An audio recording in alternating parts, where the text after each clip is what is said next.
The last transmission from the Zephyrian High Council arrived on a Tuesday. Though time had lost much of its meaning since the Void Plague began consuming star systems, Admiral Sarah Chun stood in the command center of the human vessel Perseverance, watching the holographic message flicker with static interference. The tall, crystalline being on the display spoke with the hollow resignation that had become common among the galaxy's elder races to all remaining civilizations. The Zephyrian leader's voice carried the weight of millennia. The Council hereby declares the cessation of all resistance efforts. The Void Plague has consumed 67% of known space.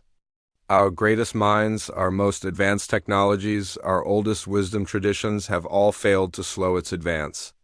We recommend immediate evacuation to the Outer Rim territories for whatever time remains. The message ended with a soft chime that seemed to echo the finality of surrender. Around the command center, the mixed crew of humans and alien allies absorbed the news in stunned silence.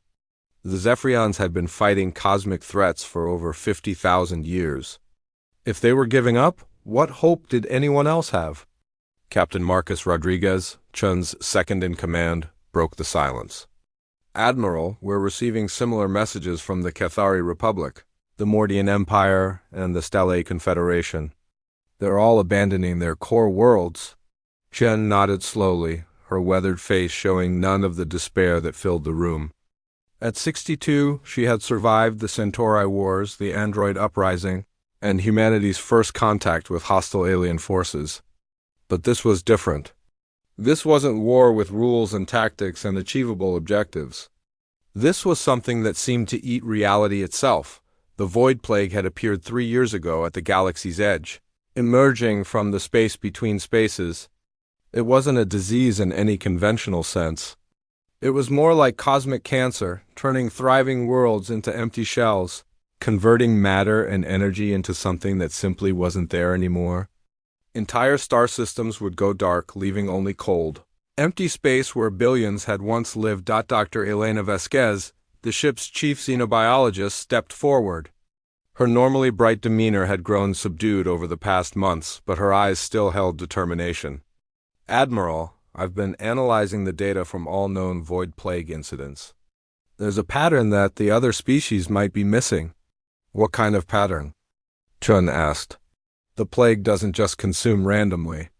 It targets areas with high concentrations of what the Zephyrians call cosmic resignation, essentially, regions where populations have given up hope. The worlds that fell first were those already struggling with existential despair, failing economies, or species-wide depression. Lieutenant Commander James Wright, the tactical officer, frowned. Are you saying this thing feeds on despair? Not feeds, exactly, Vasquez replied. But it definitely spreads faster in areas where beings have lost hope. The human colonies, despite being smaller and less technologically advanced than most, have shown remarkable resistance. Colony ship New Horizon was directly exposed to Void Plague energy for 6 hours. Any other species ship would have been consumed. They lost only their outer hull plating. Chin felt a familiar stirring, the same feeling she'd had during humanity's darkest moments in previous conflicts. Humans had a peculiar trait that other species found both admirable and incomprehensible. They refused to give up even when logic demanded surrender. It had served them well in building an interstellar civilization despite being relative newcomers to galactic society. What's our current status? Chun asked. Rodriguez consulted his tactical display. We have 47 human vessels in our immediate flotilla, plus allied ships from 12 different species who've refused to abandon the fight. Total crew complement is approximately 22,000 beings. We're currently stationed at the edge of the Kepler Void Zone, monitoring plague expansion. The Kepler Void Zone had once been a thriving system of 7 worlds, home to nearly 2 billion Cathari. Now it was an empty sphere of nothingness, growing slowly but steadily outward. Most fleets had withdrawn to safe distances, but Chen had kept her ships close enough to study the phenomenon. Dr. Vasquez, Chun said, how much data do we have on plague behavior near human populations? Substantial amounts, Admiral. The pattern is consistent across 43 separate incidents. Human presence, particularly humans who maintain optimistic outlooks, seems to slow or even temporarily halt plague expansion. The effect is most pronounced when humans actively work to solve problems rather than simply hoping for the best. This caught the attention of Commander Thexra, the ship's Cathari science officer. Her feathered crest fluffed with interest. Admiral Chun, my people's historical records mention similar phenomena. Ancient texts speak of reality anchors, beings whose strong connection to existence could stabilize cosmic anomalies. We always assumed these were myths. Chun moved to the main display, calling up a galactic map showing plague spread patterns. Red zones marked consumed areas, yellow zones showed active expansion, and small green dots indicated successful resistance efforts. The pattern was undeniable. Green dots clustered around human colonies and mixed species, settlements with significant human populations. Commander Thexra, how many of your people would be willing to work with human crews on close proximity research missions? The Cathari officer's eyes widened. Admiral, you're not suggesting we deliberately approach plague zones? I'm suggesting we do what humans do best, run toward the problem instead of away from it. Chen's voice carried the quiet confidence that had made her a legend among human forces. Every other species is retreating to the outer rim, buying time until the plague consumes everything anyway. We're going to find a way to fight back. Dr. Vasquez pulled up her research data. Admiral, I've identified several plague zones where expansion has slowed dramatically. In each case, human rescue ships were operating nearby, evacuating civilians or gathering scientific data. The correlation is too strong to ignore. Wright leaned forward, studying the tactical implications. If humans can slow this thing down, we need to understand how. But we'll need to get closer than anyone has dared. Chun looked around the command center, seeing the mixture of hope and terror in both human and alien faces. The smart move would be to retreat with everyone else, to preserve what remained of galactic civilization in the Outer Rim territories. But humanity hadn't reached the stars by making smart moves. They'd done it by making impossible moves work through sheer determination. Rodriguez signaled the fleet. We're heading directly into the Kepler Void Zone perimeter. All ships are to maintain research and rescue protocols. If this thing can be fought, we're going to figure out how. The Cathari science officer's crest feathers drooped with worry. Admiral, the Kepler zone consumed an entire star system. The energy levels involved are beyond comprehension. Commander, 3 years ago, every species in the galaxy said faster than light. Travel was impossible until humans figured it out with spare parts and stubbornness. Sometimes the impossible just needs the right perspective. As the Perseverance and her escort fleet changed course toward the expanding void, other ships throughout the galaxy received the transmission of their intent. The reactions were swift and predictable. The Zephyrian High Council sent messages of regret for the tragic loss they assumed would follow. The Mordian Empire added Chain's forces to their memorial databases.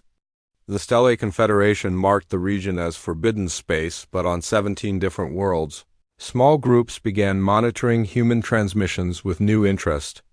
If these strange, stubborn beings from the young world called Earth really believed they could fight the unstoppable, perhaps there was something to be learned from watching them try. Dr. Vasquez spent the journey reviewing every piece of data on human psychology, looking for clues about why her species seemed uniquely resistant to cosmic despair. The answer, when it came to her, was both simple and profound. Humans had evolved on a world that was actively trying to kill them. Weather, predators, diseases, natural disasters, Earth had thrown everything possible at early humans. In response, they had developed an almost supernatural ability to find hope in hopeless situations and to keep fighting when any rational analysis suggested surrender. Other species had evolved on more stable worlds, with longer lifespans and more predictable environments. They had developed wisdom, patience, and advanced planning capabilities. But they had never learned to treat impossibility as merely an engineering problem waiting for a creative solution. As the fleet approached the edge of the Kepler Void Zone, sensors began detecting the reality distortions that marked plague presence. Space itself seemed to shimmer and bend, as if the universe was developing thin spots. Yet something unexpected happened. The distortions, instead of intensifying as the human ships drew closer, began to stabilize. "Admiral," Vasquez called from her science station, "we're seeing the same effect that appeared in the historical data. Our presence is somehow anchoring local reality." Chun nodded, feeling the familiar weight of command decisions that could save or doom entire civilizations. "Then we keep going. If humans can stabilize reality around plague zones, we need to understand how and why. The galaxy might not believe in fighting anymore, but that doesn't end." The first breakthrough came from an unexpected source. Engineer tech specialist Maria Santos had been running continuous scans of the void boundary when her equipment started malfunctioning in ways that defied physics. Instead of reporting the failures, she began documenting them with the methodical curiosity that marked human problem-solving. "The quantum resonance isn't decaying like it should?" Santos explained to Dr. Vasquez and Admiral Chun in the ship's main laboratory. "Look at these readings from our hull sensors. When I start humming while I work, the reality distortions actually decrease by 12%. Dr. Vasquez stared at the data displays in disbelief. "Maria, are you saying that human emotional expression affects the void plague?" "Not just any expression," Santos replied, pulling up additional sensor logs. "I've tested it. When I'm frustrated or scared, the readings get worse. But when I'm focused on solving a problem, especially if I'm enjoying the challenge, the distortions stabilize. It's like the universe responds to human determination." Admiral Chun studied the implications. Throughout human history, their species had faced extinction-level events and somehow found ways to survive through innovation and refusal to accept defeat. Now it appeared that this psychological trait had developed into something that could literally stabilize reality itself, Commander Thextra approached with news from her own research team. "Admiral, my fellow Cathari scientists have been analyzing human brain patterns during exposure to void energy. We're seeing unprecedented neural activity in regions associated with creative problem-solving and long-term optimism. No other species shows similar patterns." The door to the laboratory opened, admitting Captain Rodriguez with urgent news. "Admiral, we're receiving distress signals from the Proxima Research Station. They're located just outside the Helix Nebula void zone, and their automated defenses are failing. The station houses 12,000 researchers from 8 different species." Chun checked the tactical display. The Proxima station was 3 days away at maximum speed, and the void plague was expanding toward it at a rate that would consume the facility in less than 72 hours. Every other fleet in the galaxy had withdrawn from that sector. "Dr. Vasquez, based on your research, could a human crew stabilize the plague expansion around Proxima Station?" "Theoretically, yes. But Admiral, we'd need to position ships directly in the plague's path. We'd be using human crews as living reality anchors against a force that has consumed entire star systems." Wright pulled up tactical simulations on his workstation. "Admiral, I can put together a plan. If we use fast attack ships with volunteer crews, we could establish a perimeter around the station. But the risk levels are beyond anything in our standard protocols." Chun looked around the room at the faces of beings from multiple species, all focused on solving what every galactic government had declared unsolvable. This was what humans did best. They found ways to make impossible plans work. "Rodriguez, call for volunteers from all ships in our fleet. Make it clear this is a mission with unknown survival odds. Anyone who wants to participate in saving 12,000 lives by directly confronting the void plague." The response was immediate and overwhelming. Within 2 hours, every human crew member had volunteered, along with volunteers from 6 different alien species who had been inspired by human determination. Chun had to turn away volunteers to maintain essential ship operations. The rescue fleet consisted of 12 fast corvettes and 2 science vessels, each crewed by beings who had decided that facing the unknown was preferable to accepting defeat.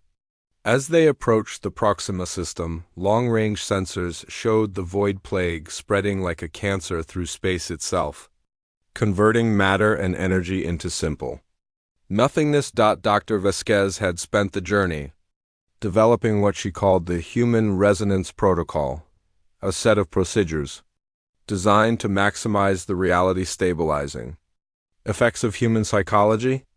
The key was maintaining active problem-solving focus while confronting the plague directly. Remember, she broadcast to all ships, we're not just fighting to survive. We're fighting to prove that reality itself is worth preserving. Focus on the people we're saving, the problems we're solving, and the future we're building. Lieutenant Commander Sarah Kim, leading the 1st Corvette Squadron, responded with characteristic human irreverence. Roger that, Doc. We've faced worse odds before. This is just cosmic horror with delusions of grandeur. As the human ships took positions around the expanding void zone, something remarkable began happening. The plague's advance, which had been consuming space at a steady rate for weeks, began to slow. Sensors showed reality distortions, stabilizing in areas where human crews maintained active engagement with the crisis. Engineer Santos, now aboard the lead science vessel, made another discovery. Admiral, when multiple human crews coordinate their efforts, the stabilization effect multiplies exponentially. We're not just slowing the plague, we're actually pushing it back. The implications were staggering. For 3 years, the void plague had expanded unchecked, consuming everything in its path. Now, for the first time, it was retreating from an area where humans maintained concentrated focus on preserving life and solving problems. Commander Vexra monitored communications from across the galaxy. Admiral, other species are detecting our success here. Ships from the Altarian Collective have broken from their evacuation routes to observe our operations. The Vegan Confederacy is requesting real-time data feeds. Chun opened general communications to address not just her own fleet, but all observers throughout local space. To all ships monitoring this operation, what you're seeing is not a human miracle. It's what happens when beings refuse to accept that a problem cannot be solved. We invite any species willing to focus on preservation over evacuation to join our efforts. The response was immediate. Ships began arriving from multiple sectors. Not large military fleets, but small groups of scientists, engineers, and explorers who had grown tired of running from the unknown. Each new arrival added to the stabilization effect. As alien crews began adopting human problem-solving approaches. Dr. Elena Martinez, a xenopsychologist aboard the Perseverance, made observations that would later reshape galactic understanding of consciousness itself. Admiral, we're witnessing the emergence of what I can only call collaborative reality reinforcement. When different species work together with human-style determination, the effect is stronger than the sum of its parts. The evacuation of Proxima Station proceeded with unprecedented efficiency. Instead of the panicked retreat that had characterized most plague encounters, the operation became a demonstration of coordinated problem-solving. Human crews worked with Cathari engineers, Zephyrian philosophers, and Mordian mathematicians to not only rescue the 12,000 researchers but to gather critical data on plague behavior. Tech specialist Santos made the most significant discovery during the final phases of evacuation. The plague isn't actually consuming matter and energy, she reported. It's converting them into a state of existential uncertainty. But when conscious beings actively assert the value of existence, they reverse the conversion process. This revelation transformed the entire approach to fighting the plague. Instead of viewing it as an unstoppable cosmic force, crews began treating it as a large-scale, engineering problem that required innovative thinking and determined execution. As the last evacuation ships departed Proxima Station, something unprecedented occurred. The void zone that had been expanding toward the station began contracting rapidly. Within hours, normal space reasserted itself across an area that had been consumed for weeks. Captain Rodriguez couldn't hide his amazement. Admiral, we just reclaimed an entire cubic light-year from the void plague. This changes everything. Chen nodded, but her attention was focused on the broader implications. Throughout the galaxy, other void zones showed signs of instability for the first time since the plague began. The success of Proxima had demonstrated that the seemingly unstoppable Force could not only be halted but reversed. Communications from across the galaxy flooded in. The Zephyrian High Council requested immediate consultation.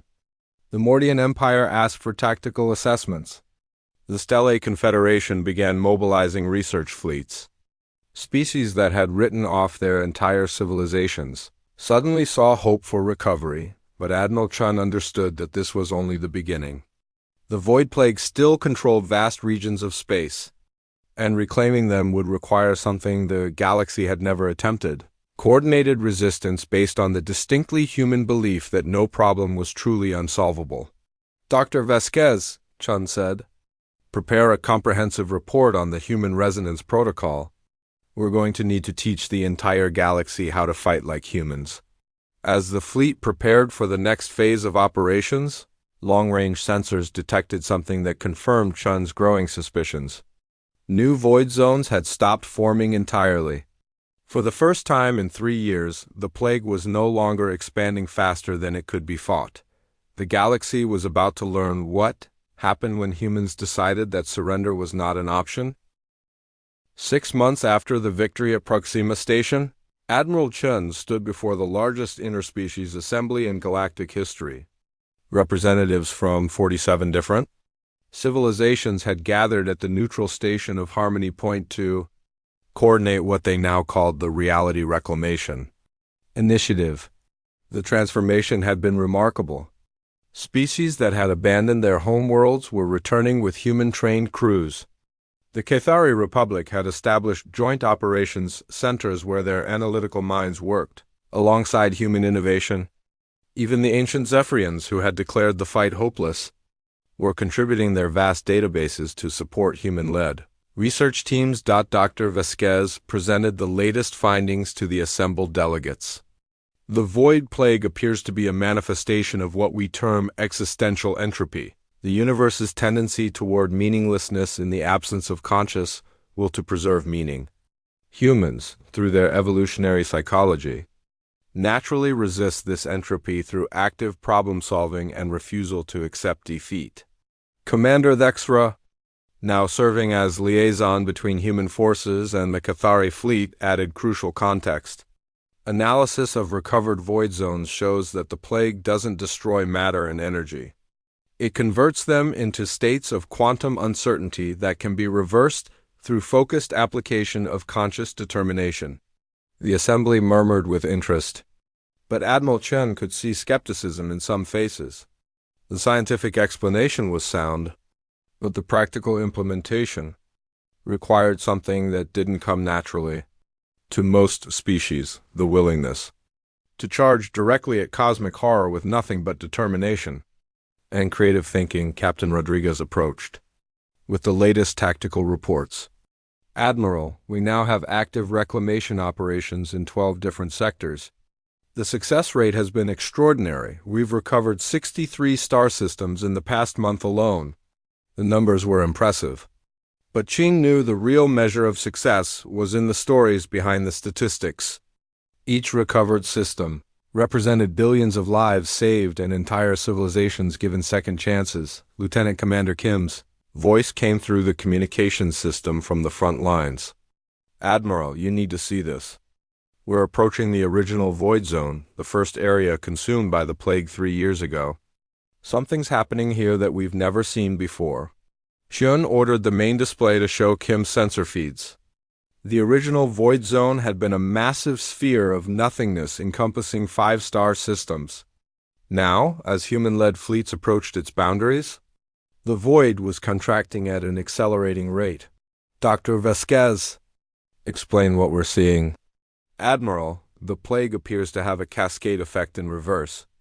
As we reclaim territory and re-establish conscious determination in recovered areas, the effect spreads to adjacent void zones. We're seeing spontaneous reality reassertion across the entire region. Engineer Santos, now commanding her own research vessel, transmitted from deep within the contracting void. Admiral, I'm detecting something incredible. The plague wasn't just consuming matter and energy, it was storing them in quantum suspension. As we reverse the effect, everything that was taken is being restored.